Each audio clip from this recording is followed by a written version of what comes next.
We're going to go back to the class credits fall and spring file. Make a scatter plot.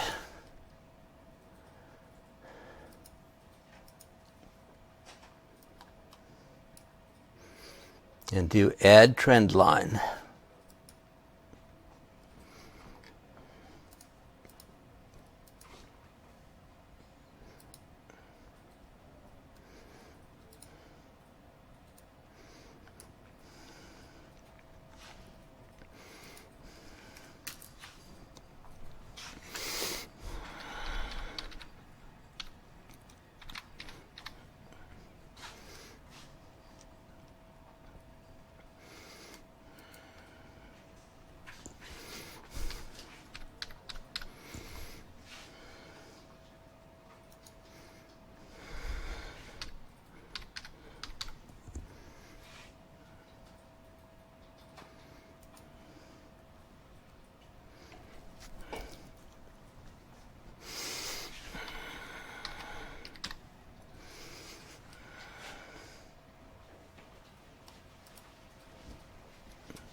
And we need a column for y hat. These are the predicted values. So the predicted value for 10 is go up to the line until you hit the regression line, then go over to the left to the y-axis and get the value there. Or plug it in the equation. Y hat is the predicted value. The spring credits are the y values. The y hat is the predicted values for those. So this is equal the intercept plus the slope times the value of x. You can get the slope and the intercept from slope and intercept, or use the trend line on this data. This is the one we had before, class credits fall and spring.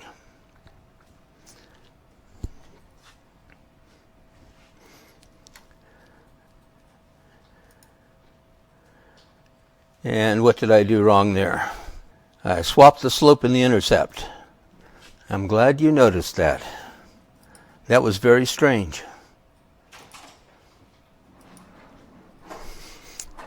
And I'm going to copy it down.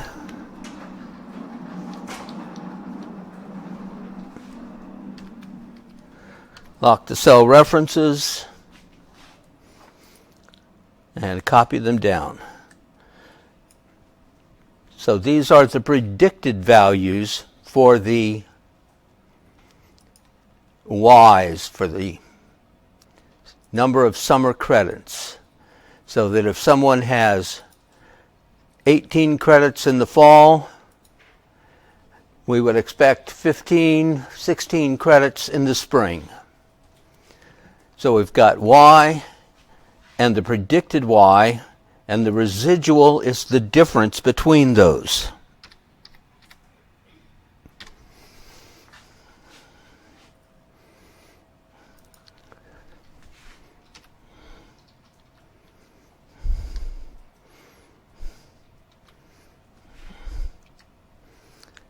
And it's always the y value, 12, minus 15.82.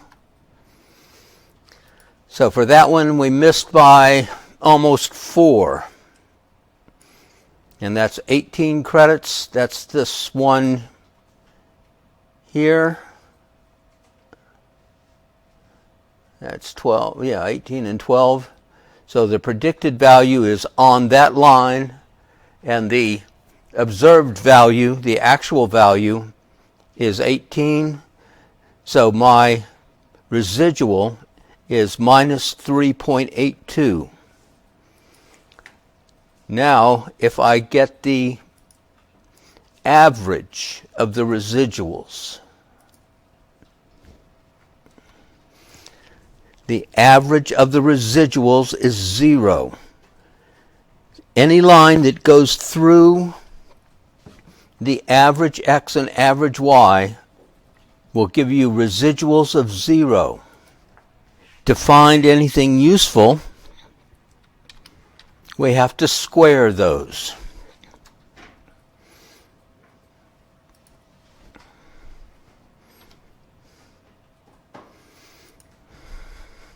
And this is like a variance. A standard deviation.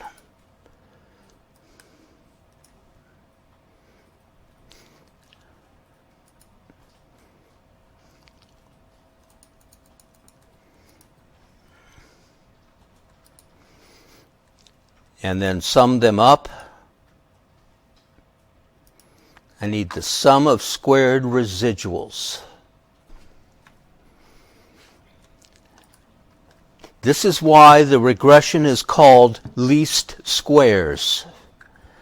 It has the smallest sum of squares of residuals for that line. The slope and the intercept are the combination that gives the smallest residual sum of squares. That's the least squares bit. If I put another line through the average, the residual squared would be bigger. This is the way the thing works. I've got 3 points, and the average is 4 for x and 5 for y. The regression line always goes through the average x and average y. So basically, we pinned that line at the average x and average y, and then we move the intercept up and down. The distance between the original values, like this one, and the line value is the residual. So that spot is where the predicted value of y for an x of 6.5 is. If I move the line up and down, the residual sum of squares is up there at the top, 11.86, 806 right now. As I move that up and down, the residuals get smaller. I get to a spot right there where this is the actual intercept for the line through those points. So the residual sum of squares is 7. If I go up further, no, it's not it. At 4, it's smaller. So the original slope and intercept is there, and the residual sum of squares is 4.031. And there's the slope and the intercept. So the line is pinned right there, and any line that goes through that average will have a residual sum of 0. So I have to look at the residual sum of squares. And that's why it's called least squares regression. So sometimes you hear least squares. So for simple linear regression, 1x, 1y, imagine we put a point at the average x and average y, and then move the intercept up and down, and get the smallest residual sum of squares. This is also related to the r squared. This gives me the maximum r squared value. What we have is, without any knowledge of x, we have a standard deviation of y squared. This is everything we don't know about y. I can take this into 2 parts, which is y times the r squared as a decimal, and y times 1 minus the r squared. So that if the r squared is 0.9, 90% of what we don't know about y is explained. With 0.9, 10% is still unknown. That's the residual. That's what we just calculated. Okay, so that this is least squares, and all I do is find the line that gives me the smallest sum of squares of residuals. Go to the Excel and make sure you've got the data analysis tool pack. If it isn't showing, go to File and Options on the far left-hand menu. And we want add-ins, Excel add-ins, and go. And there's the data analysis tool pack is checked in that box. I'm going to move this chart out of the way, just put it somewhere else. And we want data and data analysis tool pack.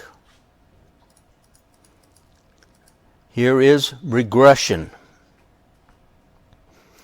This is going to do the slope, the intercept, and everything else that there is. And it will ask for the input for the y range. This is the spring credits. Let's include the name here. And then for the fall credits, do the same thing. Mark fall credits and all the values. Then that box says labels. That tells it that we have included the data labels, the spring credits and the fall credits. The output range is where we're going to put the result. And you can put it anywhere. I'll just pick a spot. Down at the bottom are the things that you can use to see how good the regression is. The residuals, it will just give you the residuals just like we just calculated them. A residual plot is a way to look at the layout of the residuals to be sure that you have a linear regression. So I'm going to click on residual plots and residuals, and then here is normal probability plots. This is useful if you do it. We'll put it in there. All right, so I have the y range marked, the x range marked, where I want to put the result, and I'm going to get a residual plot and the residuals themselves, and then the normal probability plot. One thing that this regression depends on is that the values of y have a normal distribution. All right, this is hard to check. So people say, okay, yeah, we've got a normal distribution. And it doesn't matter very much. Click OK. And here is everything in the regression, all the particulars about that regression fit. And the plots are kind of scattered over to the side. We'll get to those in a minute.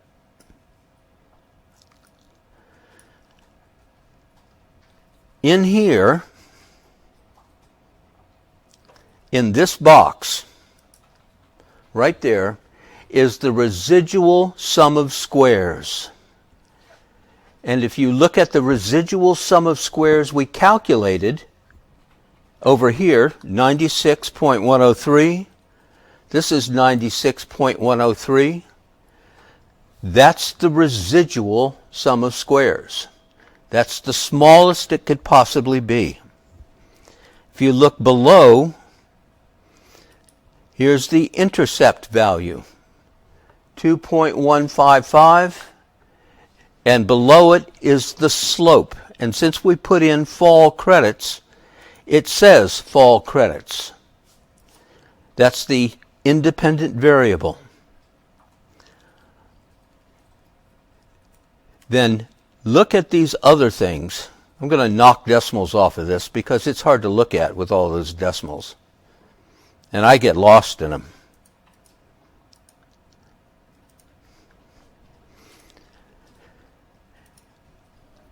In the t-stat boxes, this is a t-test for the significance of the slope and the intercept.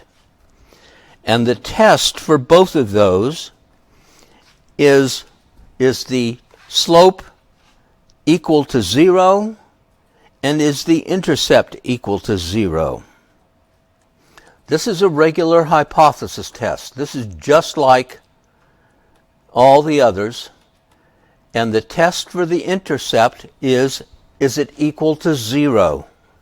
And the alternative is that it's not equal to 0. For the slope, it's the same deal. The slope is equal to 0 or it's not equal to 0. You remember the t statistics. At the 95% confidence level, what is the value approximately of t that is significant?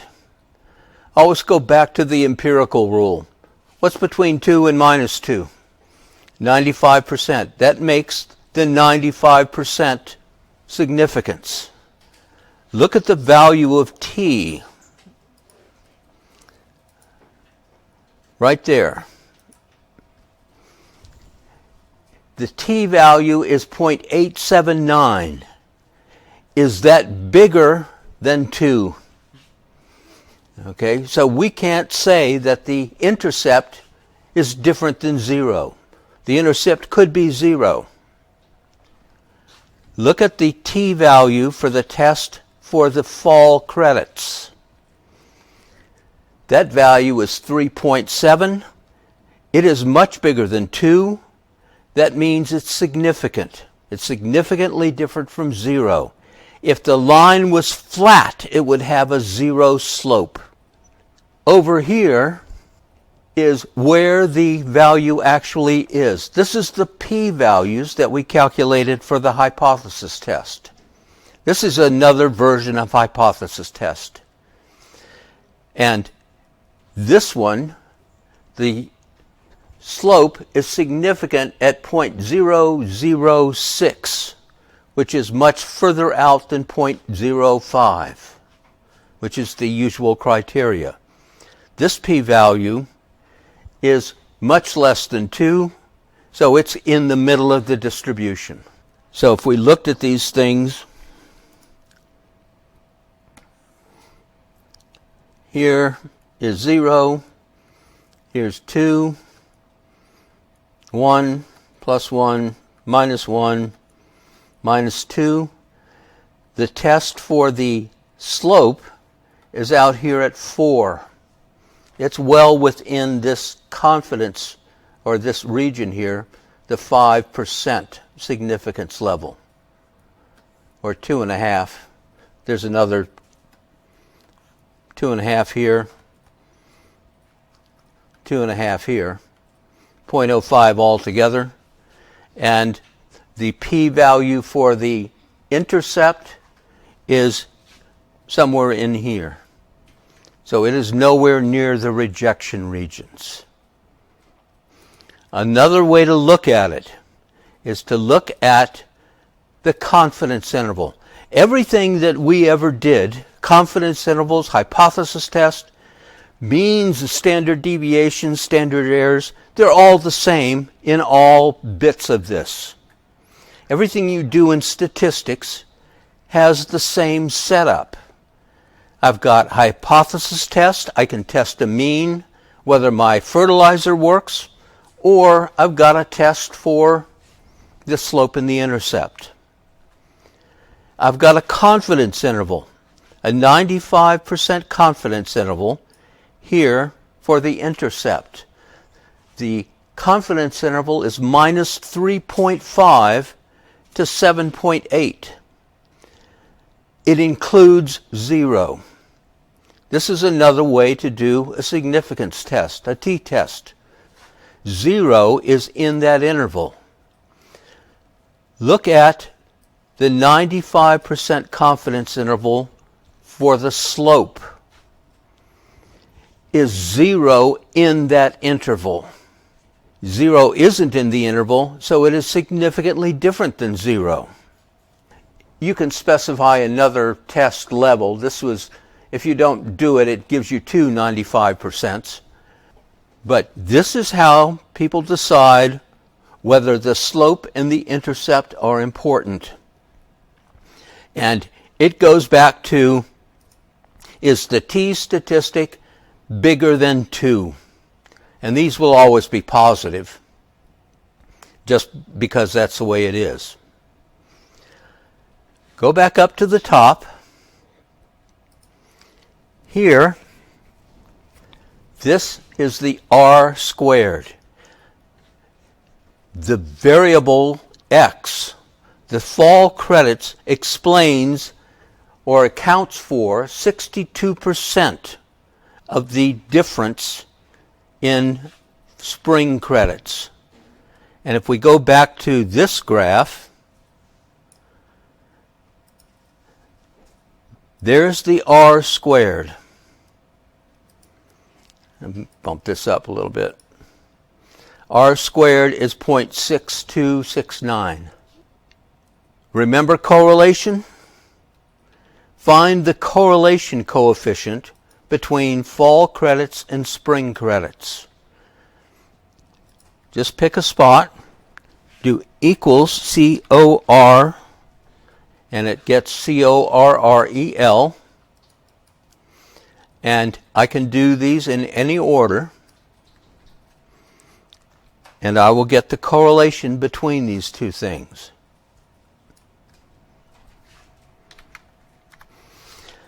The correlation coefficient is 0.791. That's called R. That's the value of R. If I square that, 0.792, the correlation coefficient,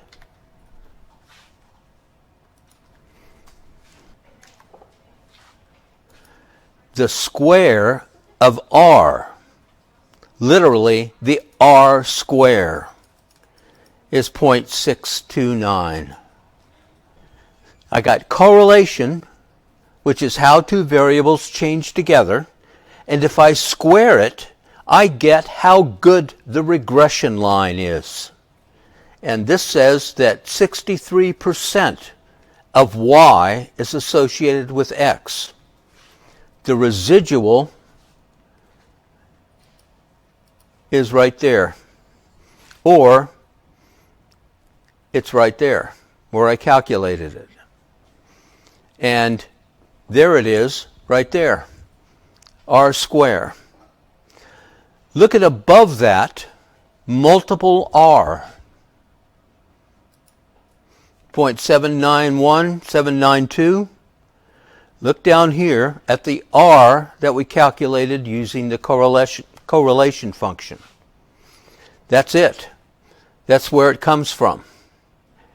These other things, I'm going to stretch this out a little bit. This is the standard error for the regression. This is based on the residual sum of squares. And this is the smallest value I can get. There's a lot of uses for that. Most of them are for these other tests.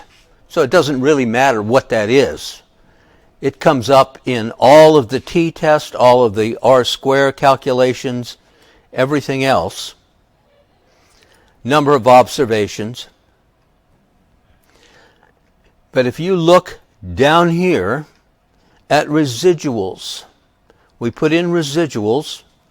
There's minus 3.8.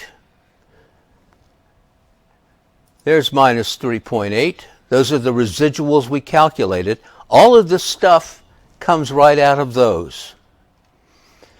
If we look at the graphs that we requested, the residual plot, this is the residuals, literally how much we missed. And if we go back over to the left, it's these values here plotted against fall credits. I can make a graph just like it did. But what we need to look for this is that there is no pattern in it. They're just kind of spread across there. That's what we want to see. And this normal probability plot is, if it's a straight line, it's good. If it's not a straight line, it's bad. Nobody cares. One of the assumptions of linear regression is that this will be a straight line. It's never a straight line. Nobody ever even checks it because it's never going to work. What this checks for, these residual plots, all of this comes down to two things. All of that stuff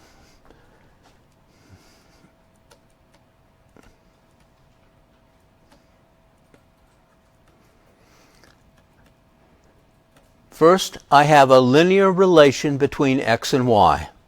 And I got a straight line, and it worked out pretty well. The r square tells me how close to a straight line it is. It's 62 or 63% of a straight line. All the other stuff, all these other statistics,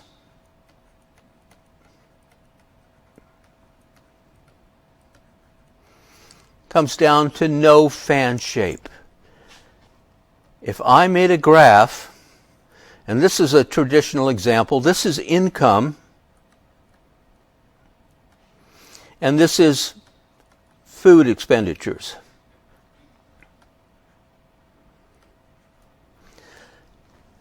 Somebody who doesn't have a lot of income, how much are they going to spend on food? Not a lot, but they got to have a baseline.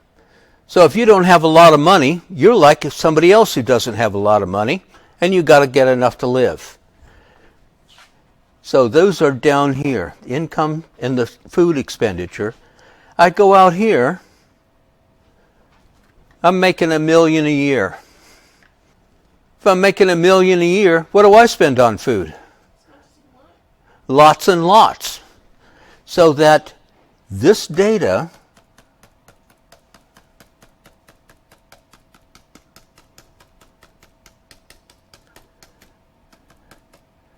I can put lines on this, and it's got a fan shape. It's linear, but it doesn't have a constant variance, which is the assumption behind that plot right there.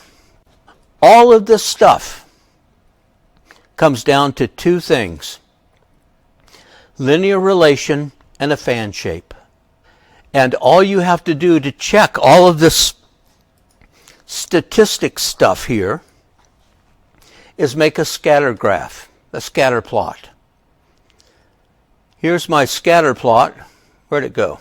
I stuck it somewhere. It's got to be here. There it is. Does it look like I have a linear relation? Sorta. I got 63% of one. Does it have a fan shape? If I can put a rough parallel line below and above my numbers, there's no fan shape. I may not have a good relation, but there's no fan shape. Everything in this table comes down to linear relation, no fan shape. Make a scatter plot. If it looks like it's got a fan shape, that's bad. If it's not linear, that's bad. If it's linear, no matter how close to linear it is, and there's no fan shape, you're good. Those are the two things to check for a simple linear regression.